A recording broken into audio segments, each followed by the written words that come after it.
How he is, and welcome back for another video. And I am here today with lovely Hannah Witton. You might remember Hannah. We used to collab together all the time back long before the pandemic, long before either of our children was born. Yeah. So I currently have a almost 2-year-old, and Hannah has a little baby, 4 months old. And we thought we should sit down and respond to the kind of common unsolicited parenting advice that people often say to you when you become a parent, and they're like, you know, this is what you should do.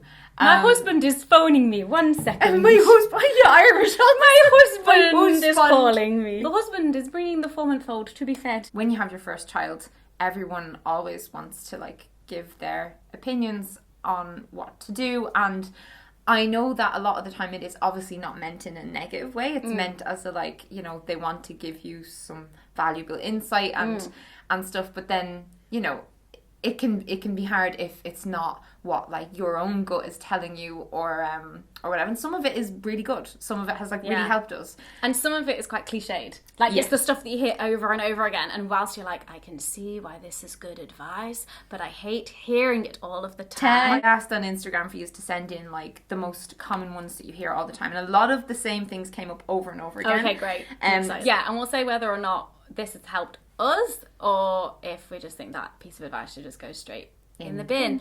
And massive caveat that this is obviously like our personal experiences. Yes. Every baby is different, every parent is different, like big disclaimer.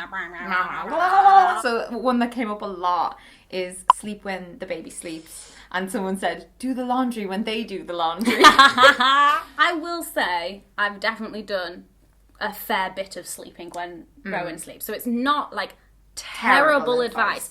It's just like if you're able to, because sometimes the only time he'll sleep is when contact napping and on you, and it's not very safe to like fall asleep in that on situation. The sofa. Or he'll be in the pram, or I'll need to do the laundry when he's asleep. Yeah, it's not always practical. Like a lot of the time, the only free time you have is when they're asleep.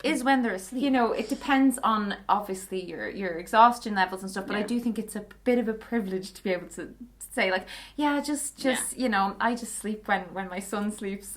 In an ideal world, I'd be going to bed at 7:30. Oh, there's the baby. Okay. Baby is fed. Baby is fed, and we are continuing on. On similar subject to like the feeding and stuff. A lot of people said this one: drowsy but awake. So put the baby down, drowsy but awake. I've not done this once. Just fuck that. No. Like, it doesn't work. Well, it probably does work for some babies. Like maybe some babies just like fall asleep amazingly easily with no help at all. But not my baby. Not my baby. So many people said stuff like, don't cuddle the baby too much. They'll be clingy forever and all this. And like, don't hold the baby too much. And it's like, they're a baby. They're so helpless. Like humans are born useless. What are your techniques for sleep? Yeah.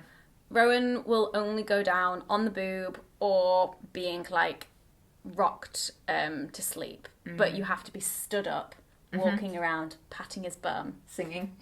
Yes. Yeah. And even if he looks like he's asleep, so not even the drowsy but awake, like he looks like he's fully asleep. You've done the arm test, like where we like raise his arm and see if it just like flops back. Put him down, awake. Yeah. And you're like, right, okay, off we go again. So yeah, no, drowsy but awake will not work for us, at least at this stage. But I don't know, on the same vein of like the cuddles and the like holding them and stuff, the way that I'm approaching it is just like, they need what they need, and I have chosen this life. And this is my job, and so I'm just gonna respond to every single one of his needs, even if it kills me. Really? I let this advice stress me out so much, because when I was trying to do this and it wasn't working, I thought there was something wrong. I tried it a few times and I was like, you know, I can't roll away unless he's fully asleep, and I was creating so much more stress for myself. Whatever's easiest for you and the baby, like you have to go with what works, and if it works, amazing, and I'm jealous, but didn't work for either of us. There's still time for me. You never know. Don't pick them up when they cry. You'll make a rod for your own back. And a lot of people saying to ignore their cries. I watched this documentary. They were talking about that babies, you know, when you sit down and a baby will start like, and then you stand up and they just stop. Yeah. And like stuff like that. It's like a big reason for that was if a baby's crying, it'll attract predators and stuff. So in the wild, it didn't make sense to actually leave them to cry. Cave people days. Yeah, and it didn't make sense to actually leave them to cry. There's a lot of like grandparents, like that generation, are like, oh, it's good for their lungs. Just you know. It's so interesting seeing like the different like generations of advice because like for a lot of the stuff that Dan and I are doing, we're just kind of like, what does the NHS say? Like, what is the advice that the NHS gives? And we'll just like do whatever that is. Yeah. And so like one of them, like having them sleep on their back. And it was so funny because my parents were saying that they were told to do the front. No, for when I was born, so I was 92 baby, they said that it used to be the front. And then when they were parenting, it was like, oh no, too dangerous to put them on the back, too dangerous to put them on the front, they have to sleep on their side. And they're like, how the fuck do we balance this baby? That's another thing that I'm like, you know, everybody is working with what the like general like zeitgeisty advice is at the time, but also what like the general scientific knowledge is at the time, and that's changes. Always evolving. And so, you know, Dan and I are just like, what does the NHS say? Currently right now. But you never know, like, when, like, the next generation have kids, it'll be like, oh my God, they were doing this. There's definitely a difference between crying and, like, whinging. Yeah. And I didn't realise that before I had my son. I can't deal with hearing a baby crying. Like, it just makes me want to immediately... We're quite lucky that Rowan isn't a cry baby. Like, I think we have to say that as well, because, like, some babies are just criers. When Rowan has cried, it's usually in a situation where I can't help him. So, like, when he's woken up in the car, and he's in the car seat, and he's just crying, and I'm like... Oh, yeah. Yeah. I can do... This is... horrendous. Yeah, you have to be kept safe in that car seat, and it's like it's so horrible. It is. There's that definitely happens where there's situations where like there's no, you know, like even with the vaccinations and stuff like that, like there was the immediate high pitched kind, and you're like, and then it just stops really quickly, and because once you're doing the soothing, similar again routine of eat, play, sleep to get the baby to sleep well. Sleep. They'd have to not feeding to sleep. As a thing, and that I think that's rubbish advice. That's one of the surefire ways of getting my baby down, and I will take it. But this one I have heard briefly about the like eat, play and sleep, and I have actually noticed, like, we're not doing it on purpose, very much just like responding to whatever Rowan wants to do, but I have noticed that like he'll wake up from a nap and like he'll want to feed, and then he'll be in a really good mood, and then when it's like sleepy time, if he actually only recently fed, it might just be a bit of a walk around and a sing that gets him down. So actually sometimes we have done that routine, but it's not intent. It's not like intentional. Like we all, this is our rule. Yeah, we were kind of like that as well. Like the odd time, you know, he'd be fine with just a sing song and stuff. But the feeding to sleep works for a reason. It's like the sucking motion helps them to fall asleep. There's hormones released that help them to fall asleep, and it's not going to be a thing that they need forever. Like it took 2 days or 3 days for my son to not feed to sleep and to be able to fall asleep by cuddling and rolling around the bed. And after a couple of days, he literally was like running into bed, and he was like, we made a new routine of like, let's all jump on the bed, or what toy are you going to bring to bed? Nice. And you know, and it became this fun new way of doing it. And everyone was like, oh, if you feed your child to sleep, then they'll always need that.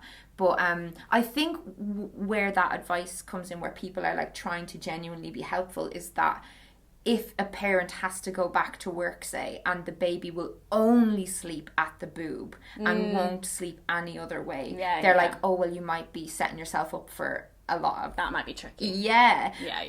So in that scenario, like, I do understand where that advice kind of comes from.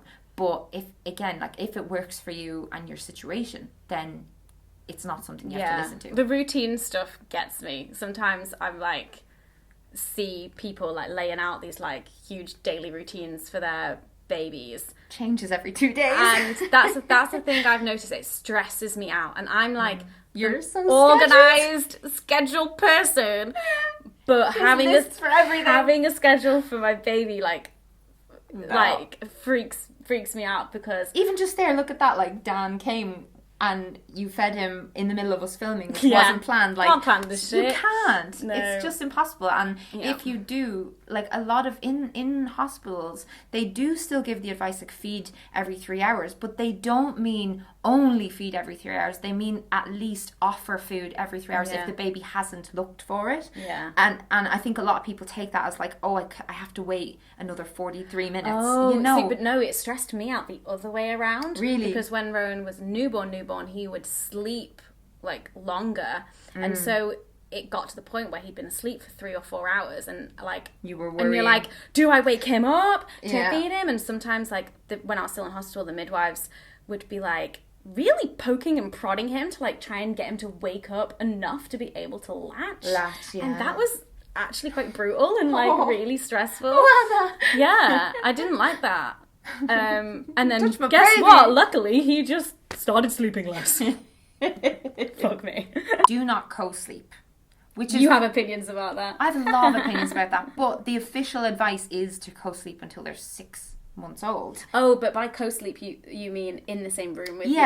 Yeah. This might mean bed share. Well, I think a lot of people use them interchangeably. Yeah, now with bed share, I do have like a lot of opinions on that. Through the entire history of the human race, you would not leave a baby over here and then sleep over here. Like, it wasn't done. And so I've so many just around like the anti-capitalist like skeptic in me is like, maybe it's all these cot companies that have created this. Like, I definitely have that voice. Like, I definitely, because so they can sell more baby beds. Maybe there's a huge industry around baby sleep, as if like you teach a baby how to sleep, but like you don't teach anyone how to breathe or eat or anything else. It like babies sleep. It's just like you provide the environment for the sleep.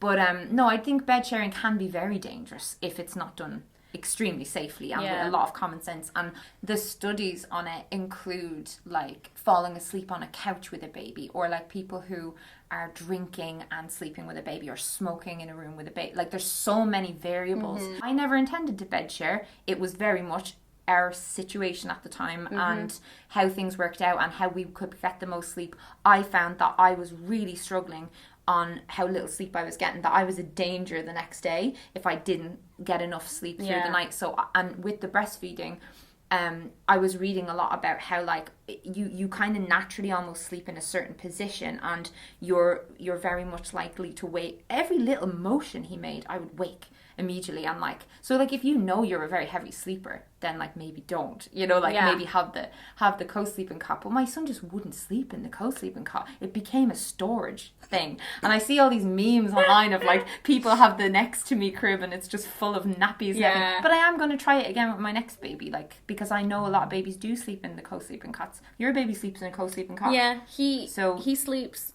well in it until if he wakes for a feed at around like 5-6 a.m. And I'm like, no, we're not getting up for the day now. But he won't go back down in his cot after that, so we bed share for like in the morning for maybe about an hour. So that's great for me because it means I get an extra hour sleep.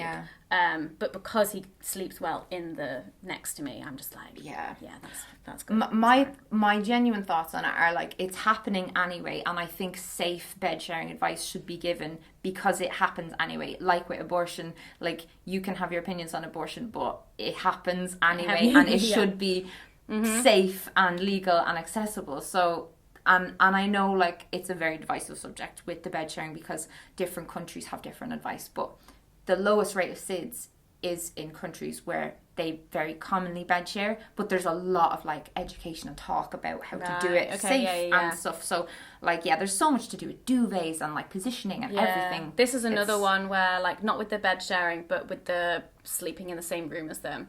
Like, Dan and I are just going off like the NHS advice. It's have them sleep in the same room as you until they're 6 months old. But we'll probably do it longer than that as well because we don't have room for him to like have his own room after 6 months. So there's that to consider as well, like where the do space you live? Yeah. and like can you afford a cot and like all of this kind of stuff. We have also, I will say, like had it where like Rowan's fallen asleep on me and like I am on the sofa and I've fallen asleep, but Dan is there. So it's kind of like, if Dan can see that I'm absolutely knackered. You're a new parent. You literally just had a child and you're breastfeeding, keeping him alive. Yeah. It's so hard to stay awake. It's so hard to stay awake. Like, I'm like, oh, I could try and put him down so I could have a nap. But I don't want to wake him up. Or Dan is here, Dan is awake. Mind me, please. And he just minds both of us, basically. Yeah, we've definitely been in that. Spot me. Yeah. We've definitely been in that situation. But, like, this is how, like, accidents happen because people get so exhausted. And if someone is trying to, like, train a baby to, say, sleep in a different room and it's not working out for them and it's making them even more tired, then it's actually going to be a very dangerous situation because, you know, it's like you can't even drive if you're too tired. Like, it's dangerous. And it's so... I think anyone who is watching who has been through it, like, it's like that joke you made in your video, because we did a video on Hannah's channel as well, linked below, about the upside down in Stranger Things being like parenting has like always existed. Yeah. And once you're going through it, you're like, oh. And it's so exhausting for the first few months that like it's a tiredness you never even could have thought of. I will say though, like I've fallen asleep breastfeeding at night when sat up in bed, and when I've woken up from it, it's the most terrifying thing. Yeah, I've done that too. You're absolutely terrified, you feel so bad, you're just like so grateful that the baby's just like still there and alive and breathing and maybe they're still feeding, like it's so scary. It's so scary, but also like every other new parent, like new breastfeeding parent I've spoken to has had that happen. Yeah, exactly. I know that some people are like, oh, get out of the bed and go into a breastfeeding chair. Like I was like, where am I supposed to put a breastfeeding chair? And also I'm too tired. You may have a I'll C-section fall asleep in the scar. breastfeeding chair. Yeah. And then we're asleep in a chair, which is even more against the advice. But if you have a scar healing from like a C-section or from a tear, and like moving is very difficult in those first few weeks. I needed help in the toilet with my, like I had a 3rd degree tear that was like essentially, goes up to your bum hole, and like everything felt like it would go, like I just felt awful for the first few weeks, and I needed to be like in bed a lot, and even like lifting the baby in and out of the co-sleeper can be difficult, and I could talk about this for hours. Let's move on. Enjoy every minute while it lasts. Every minute? That's a lot of pressure. Every minute. Do I have to enjoy every minute? No, I don't like this one. I don't like this one either. Because it's like, you can't then be honest, and it can feel very like, am I a terrible person for like hating this stage or this or just hour, being indifferent to it. Yeah, just being I nothing this. The baby is asleep. Yeah, they look cute. I'm bored out of my mind. I just I'm just watching telly. I've really struggled with not having much intellectual adult conversation on days where it's just me and my son all day, and I will listen to a lot of podcasts and stuff like that to just try and fill that void. But there's so many moments where obviously there's amazing moments where you're playing with them and it's so cute and everything, but a lot of the time you're like, I'm so tired, or I just want to reply to that text, or I just want to go for a walk by myself, or I just want to masturbate, anything, and I get it. It goes by fast, and everyone always looks back and thinks like, oh, I wish that I'd been more present in the moment. But I remember when Rowan was about 8 weeks old, we went to this thing and there was other babies there who were much older, 6 to 8 months maybe. And all of the parents were like, oh my God, he's making me broody. Oh, I want a newborn again. And I'm there 8 weeks in, are you fucking kidding? I was like, is this the baby amnesia where you just forget how fucking hot? I was knee deep in it at that point. I was like, what? There is an amnesia though. You do forget. You but it's one of those things where I said this to Dan. I was like, when Rowan is about 8 months old, and if we are ever hanging out with people who've got a newborn baby and you catch me saying, oh, enjoy it whilst it lasts, or like, oh, I miss it, slap me. Like, if I do that, like, tell me off. Take me down. When I'm in the newborn perspective, I'm like, shut the fuck up. Stop being so patronising and like, okay, yes, you might miss it, and that's a very valid emotion for you. I don't need to hear that right now. There was something similar. It was like kind of on the opposite end of that. It was like, if you think this stage is hard, just wait until they're blah blah blah. Like almost like making you dread like the following it's all hard stages. enough as it is. I don't want to have anxiety about the next thing that's happening before it comes. So like starting solids, teething, that sort of stuff that we haven't like gone through yet. Oh yeah, and I'm just like, don't want to think about it. Just like, I know all of that information. Because sometimes you'd be saying you'd be complaining about something, and then someone's response to that is like, oh well, actually this, like what you're dealing with, it's a piece of cake. Wait until. I hate that so much. Like I like go into myself like a turtle. Like I can't even respond because I'll just be like, fuck off. I will say that one thing that I've heard like parents of older children say to me that I do appreciate is the like, partly it gets better. Like that's, what I love to hear is parents who like are real about it, but talk about how much they do love parenting. Yeah, and they're like, oh, it gets better, and then like when they're this age, this thing is really cool, and when they can start doing this is really cool. And I do like the like, oh, like it's really nice to hear that. Yeah. Like going into it, it's like, oh, this is gonna. Do you know what actually is a great line that I think is one of the better things that people tend to say? It doesn't get easier, it just gets different. In that, like, you know, there's always a sense of like, this is all new completely, but it's different in that, like different to me can be good or bad, so I kind of like the that hard one. Stuff is different and the easy stuff is different. It's different. A couple of people have said you need to sleep train or they'll never sleep through the night. Like sleep training depends on your situation, and like I've not sleep trained and my son does sleep all night now, and I didn't have to like kind of coax him into it. In the same way with the naps, like you were saying about the schedules, and people would have like, my baby sleeps at this time, or they have to sleep at these times. I can feel my cortisol levels rising. I know, like they sleep when they're tired, and I always just let him lead, and he fell into the 4 naps, 3 naps, 2 naps, 1 nap. Like I never ever tried to manipulate that into any set. You know? Yeah, one of the bits of advice that I do hear a lot about is like wake windows. So like in terms of how long a baby can be awake for until they get overtired, and then it's like more difficult to get them down to sleep. And at first I found this really stressful because I was just like, it says that a wake window for a 6-week-old is like 45 minutes and Rowan's been awake for 2 hours and like all of it. And I hated it, and I had to like put it aside. And then like a couple months later, I revisited it, and I just noticed that Rowan was already doing it, like without like me trying. He's now naturally like, even though now naturally his wake window is longer than what is like expected for a normal 4-month-old. But I know that he's like, oh, like between this time and this time after being awake, like he'll want to go to sleep. But it's constantly shifting as well. You're constantly moving toward like one less nap, so they're always going to be, they're never going to be bang on. No. They're always going to be like in and around, you know? Yeah, like yesterday, Rowan's 3rd nap of the day was like much later. He just like, it got to the point where normally I'd be like, why aren't you tired? And he was just like, no, I'm wide awake. Yeah. And I'm like, okay, fine. Yeah, the dropping down to 1 nap, I was like, what?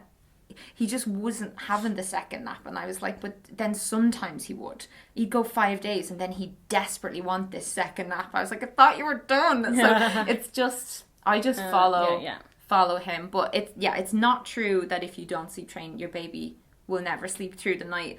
But I know that with sleep training, like you can get to a point much sooner where they don't signal during the night, and they'll like, you can put them down to sleep, and they won't like be crying out and waking you up, but doesn't mean they're not waking up. and they may be awake in their cot. It just depends on... I'm 30 years old and I don't sleep through the night. I have a Fitbit and it monitors like my night's sleep, and even when my son like doesn't wake me up at all, I'm waking up to pee, I'm waking up for water, I have a bad dream. Now.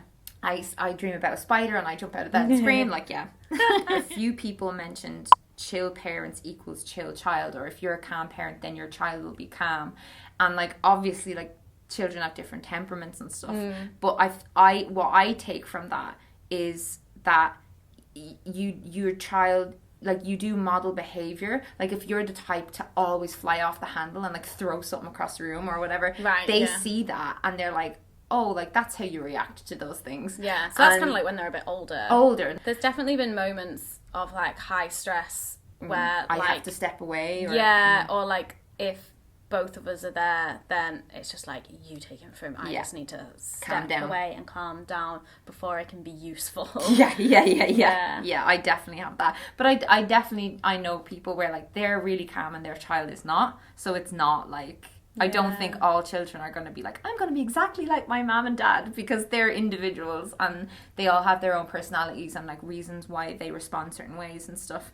But being calm helps. It definitely helps. And like, I think our son is very, very, very chilled out and calm, and we both do try, but we really do struggle with like hiding when we are like internally like fuck. So we do like that, like where we'll one of us will be like, please, please, I need to scream into the rain. Yeah, I've had like days where if I have like an anxiety attack, or if I have like just a really stressful moment about something, like I'll try and not let him witness it, but there's been times where he has witnessed it, and I try and show him how I calm myself down and model that. He's seen me cry and be very upset and stuff, but then I'll make a big deal of like, oh, can you give me a hug? And then I'll be like, I feel so much better now. And like, I try and really like play that up. If he does see me like struggling with something like that, he goes very quiet and is very observant. So I'm really conscious now that I'm like, what's happening? I don't want to mess up. And obviously no parent is perfect. No one's going to get like all of this perfect. But no, I am very like aware that he's like a sponge. Do you know what I mean? Big sponge. Yeah. Yeah. I've definitely like said to Dan a few times, we've been like, oh, maybe this thing we do once he gets a bit older, we need to not do around him so much. Like you were saying that about swearing and I was stuff. like, when do we stop swearing around him? And then we've just been like swearing so much around your 2-year-old. And I'm like, but when I was a kid, I was like, fuck you. Like I'm not able to not I mean, there swear. are very funny videos of children swearing online. I don't know how I feel about it. It definitely, like, it makes me laugh and it makes me feel uncomfortable. I'll do one more. Like, one of them was It Takes a Village to Raise a Child. We kind of talked a little bit about that in the video on Hannah's channel. Someone said no screen time before bed. And, like, I just find this one interesting because, like, a lot of the time I will watch something very close to bedtime. I mean, I'm always telling Dan off for watching YouTube videos before bed. Yeah. I definitely find I can fall asleep quicker if I read instead of watching something. Yeah. But what we have definitely noticed with our son is that if we read him a bunch of books in like the hour leading up to when he's brought in to like brush his teeth and stuff, he goes to sleep quicker. But I've not found that like if now he'll never like watch something like in bed or like right before bed, but I've not really found that it causes that much problems if he watches something that like 2-3 hours before bed. Also, having spent like a few days with him, we'll like put something on the telly, interested for 10 minutes or like during the song, and then just be like, what's next? Like play with him. He only has a certain attention span. I think I read that at his age it's like 6 minutes. So like 6 minutes is the per activity per thing. So like if he's up for say like 13 hours, think about that. Like and say 6 minutes is a long stretch. Like it can be 2 minutes. Me and him can play 5 or 6 different games in 10 minutes, like, and it's just so, it's so mad. But if you need to put on the TV for a while to get something done or to have a breather, please don't feel bad about it. Like there is obviously guidelines and stuff, but like it is not going to destroy your child. Like I literally was in front of a TV. Rowan's obviously like too young to understand anything that's happening on the TV, but he will occasionally like stare at it because of like the pictures and the sounds. Mostly Dan and I want him to have more screen time because we want to watch Bluey more. Yeah. Dan and I want to watch more Bluey, and we're just like, oh, he's too young to like understand it, but we want to watch this show. Please look this show up. Like, I am now going to start putting that on. I want our son to get into that because I want to watch it. It's so good. Someone said to me the other day, they were like, all parents want their kids to watch Bluey, and the parents of children who do watch Bluey are very smug about it. I can't remember who said that or where, but I thought that was quite funny. Anyway, that was me and Hannah Witton responding to parenting advice.